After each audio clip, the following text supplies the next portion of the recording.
নমস্কার বন্ধুরা, সুনন্দী kitchen and blog চ্যানেলে আবারও তোমাদের স্বাগত জানাই। আজকে আমি বানাবো গুড়ের পায়েস।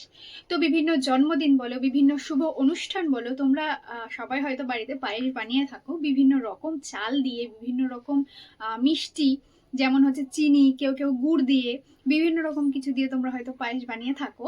কিন্তু আমি আজকে দুরকম মিক্সড করে পায়েস বানাবো, যেটা খেতে দুর্দান্ত হবে।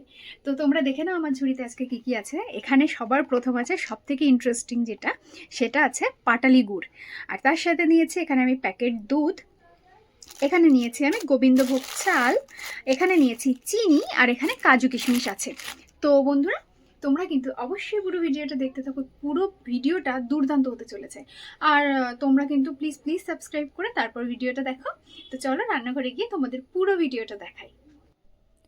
তো বন্ধুরা, দেখতেই পারছো প্রথমে কিন্তু একটা হাঁড়ির মধ্যে দুধটা গরম হতে বসিয়ে দিয়েছি।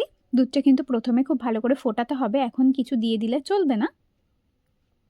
দুধটা কিন্তু এভাবে হাতা দিয়ে নাড়াতে হবে বারবার করে। এদিকে দেখতেই পাচ্ছ দুধে কিন্তু ফুটতে শুরু করেছে দুধটা।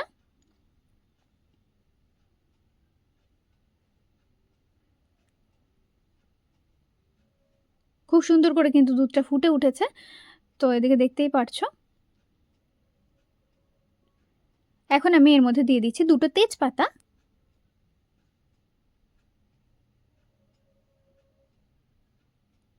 দিয়ে দেবো এক বাটি চিনি। তো চিনিটা কিন্তু ভালো করে মিশিয়ে নিতে হবে।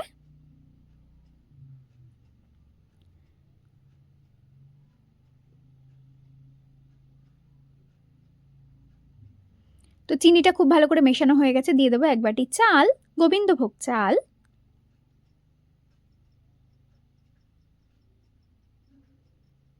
আমার চ্যানেলে কিন্তু আরও পায়েসের ভিডিও দেওয়া আছে, তোমরা কিন্তু অবশ্যই চাইলে দেখতে পারো, এবং আরও অন্যান্য রেসিপির ভিডিও দেওয়া আছে, তোমরা চাইলে দেখতে পারো। এবার দিয়ে দিচ্ছি গুড়।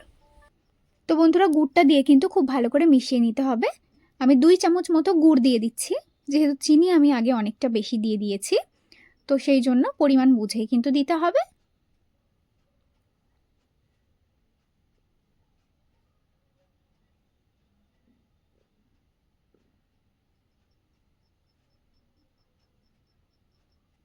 খুব ভালো করে দেখতেই পাচ্ছ ফুটে উঠেছে। অল্প পরিমাণ লবণ দিয়ে দিচ্ছি। পায়েসে অনেকে লবণ ব্যবহার করো, অনেকে করো না, কিন্তু আমি তো বলবো অল্প পরিমাণ লবণ দিতে হয়।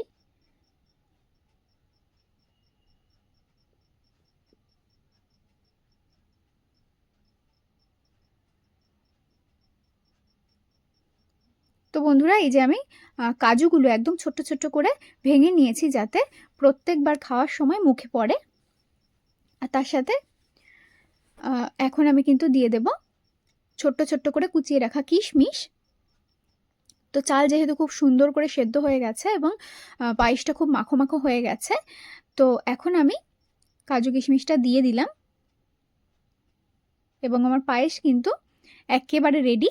দেখেই তোমাদের লোভ লাগছে কিনা অবশ্যই কমেন্টে লিখে জানিও। তো বন্ধুরা, তোমরা কিন্তু এভাবে পায়েস বানিয়ে বাড়িতে খেতে পারো, যে কোনো শুভ অনুষ্ঠানে তৈরি করতে পারো। তো ভালো লাগলে অবশ্যই কিন্তু লাইক করো, শেয়ার করে দিও। আবার দেখাবে তোমাদের সঙ্গে নতুন কোনো ভিডিও নিয়ে, ততক্ষণ টাটা।